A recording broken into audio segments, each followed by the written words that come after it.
Hi friends, welcome to our second video on hair series. And today's topic is, does excessive scalp sweating cause hair loss?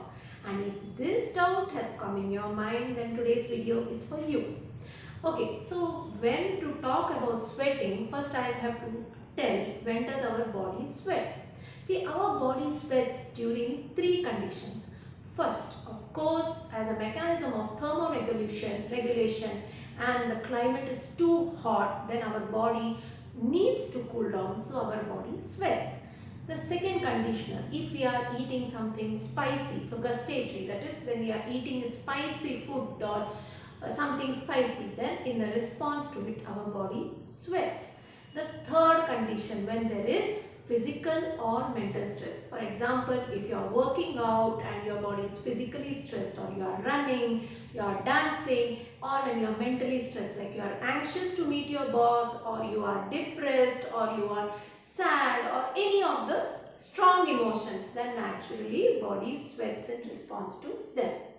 Of course, once we know about the causes of sweating, we have to know what are the contents of sweat, or what does sweat have that we have to lose our hair. See, our sweat is made up of water basically. Other than that, it also has electrolytes like sodium and potassium. That's why if you sweat a lot, the chances of you having weakness is also high. That's why the doctor puts you drip, or tells you to take tender coconut water, or tells you to drink electrol. That is because we lose lot of our electrolytes in our sweat. Other than that, our sweat has a very important content, which is today's topic. That is, our sweat has lactate or lactic acid. Now this lactic acid in our sweat, it mixes with the keratin in our hair, and because of that we lose the very good protective layer of our hair, because of which our hair will become brittle and dry and it will break. The same time it loses its natural luxurious or luster, it loses that. So because of this lactic acid, if you sweat a lot, naturally the scalp sweating can lead to hair loss. Now once we understood about the contents of the sweat, we have to know in which all conditions do you sweat more. See, we all sweat, and sweating is very good for our health. Of course, if there was no sweating, we would have found very difficult, and all the toxins from our body would not have gone, and we would not have been able to survive. So sweating is needed for our health.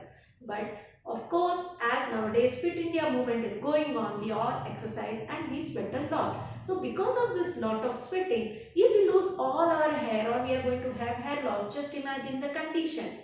So the next topic is, what happens if you sweat a lot? Now when you sweat a lot on your scalp, it clogs the pores of the scalp, because of which the hair does not get its nourishment, and the chances of it falling and becoming brittle is more high. At the same time, because of sweating, you will have an itchy scalp, and you will have dandruff also. Other than that, your hair also starts getting affected because of excessive sweating. Now what are the do's and don'ts when you sweat on the scalp?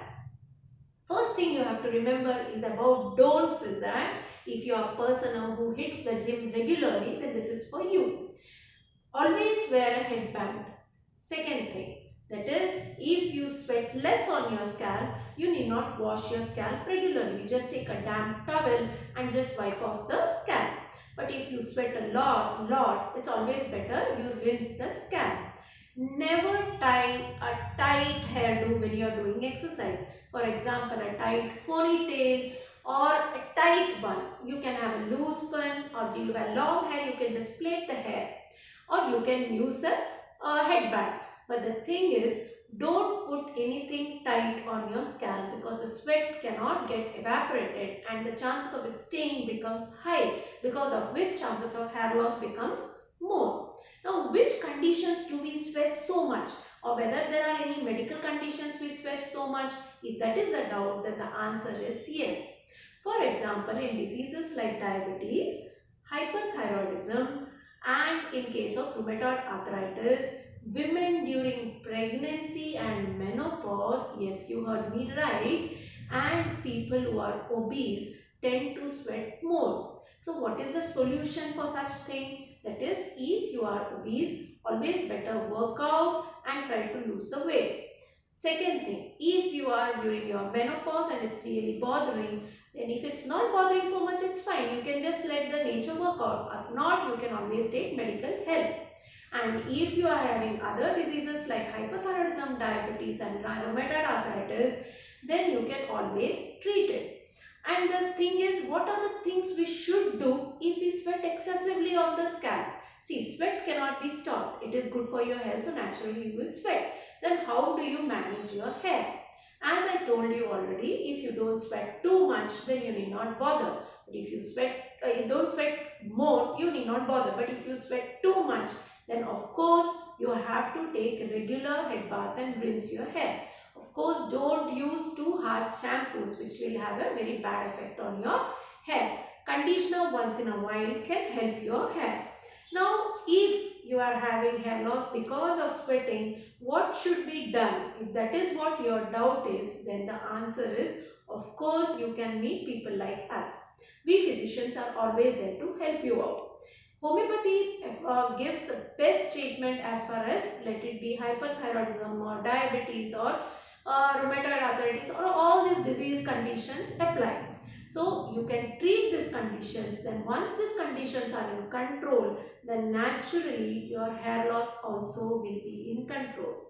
So this is all for today. If you have more doubts with such strange doubts, always put in my comment box and might be I will come up a video with that.